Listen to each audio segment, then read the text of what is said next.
Allora, devo dire che è stata un'esperienza a dir poco pazzesca. Per me è stata un'esperienza meravigliosa. Tutto è nato all'inizio dell'anno, mi sembra a febbraio, dove mi hanno detto: dai, perché non fai il provino che secondo me ti prendono sicuramente? E infatti è stato così, ho fatto il provino e mi hanno preso.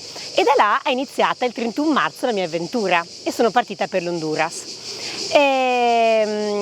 Arrivata nell'isola, siamo arrivati praticamente in IP, quindi Cadi, Peppe, Pietro ed io, e abbiamo fatto più o meno una settimana da soli e dopodiché ci siamo riuniti ai VIP. Devo dire che sono felicissima perché sono arrivata in finale, l'unica donna tra le altre in IP ad arrivare in finale, e già questo per me è stato un bellissimo traguardo. Ovviamente avrei voluto vincere, però insomma sono felice lo stesso così. L'isola in sé io l'ho vissuta veramente bene. Devo dire che ovviamente sapevo di partire e che per poco più di 2 mesi non c'era cibo, non mi sarei lavata, avrei dormito per terra, non avrei bevuto, non avrei fatto niente, non avrei avuto comfort. E quindi questo per me non è stato un problema, perché io mi ero già messa in testa che per 2 mesi non avrei avuto questi comfort. Altra gente, devo dire che invece per altra gente è stato un gran problema, o il cibo o il dormire. Io proprio me la sono vissuta benissimo.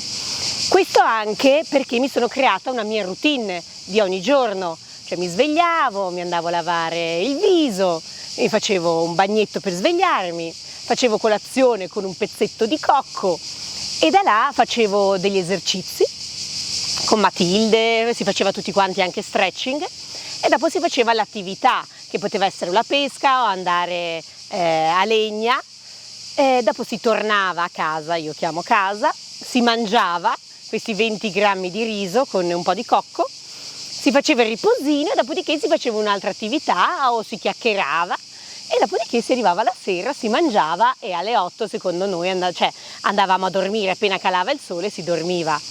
Quindi creandomi questa routine io proprio me la sono vissuta alla grande. Ma devo dire che nell'isola c'erano delle albe e dei tramonti meravigliosi. L'alba, certe volte mi alzavo alle 4, 4 e mezza, mentre gli altri dormivano o comunque si riposavano. E il momento più bello è stato quando sono andata in cima sono andata in cima a una roccia e ho visto un'alba pazzesca. Là è stato veramente un momento meraviglioso e sono stata un'oretta, ho pensato a me, a questa esperienza, a questa grande esperienza, quindi devo dire che le albe e i tramonti sono stati dei momenti stupendi. Devo dire che sono stata molto fortunata perché ero un gruppo alla fine affiatato e andavo d'accordo praticamente con tutti. Sicuramente le persone con cui ho legato di più sono Edoardo Stoppa, anche mia madre ha legato molto con sua moglie Giuliana, infatti 3 settimane fa sono venuti qua a casa che abbiamo fatto un bellissimo weekend tutti insieme. E Arthur è anche venuto, anche con lui ho legato molto. E Edoardo Franco invece è simpaticissimo, fa morire da ridere. Con lui ho legato e tra le altre il prossimo sabato 27 luglio facciamo anche un evento qua in Villa Verecondi, l'aperitif della contessina e la cena con chef Edoardo Franco, che sarà un evento stupendo. Cadi, simpatica, mi sono sentita, quando vado a Milano la chiamo, Greta, Dario, simpaticissimo. No, devo dire che sono stata veramente, veramente fortunata perché è stato veramente tutti molto simpatici, carini. Allora, il mondo della televisione devo dire che mi piace molto. Il massimo di quello che mi piacerebbe fare condurre un programma sarebbe stupendo, o anche l'opinionista in un programma o un reality sarebbe veramente bello. Rifare un reality lo farei,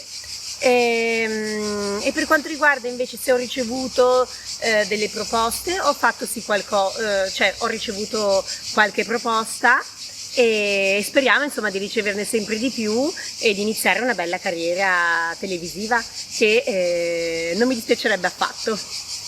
L'augurio che ti fai per il tuo futuro professionale e personale? Allora, l'augurio che mi faccio è professionale, di ricevere delle belle proposte, sì, di ricevere delle belle proposte e di iniziare una bella carriera spumeggiante e continuare così. Personale, di essere felice e sana per tutta la vita.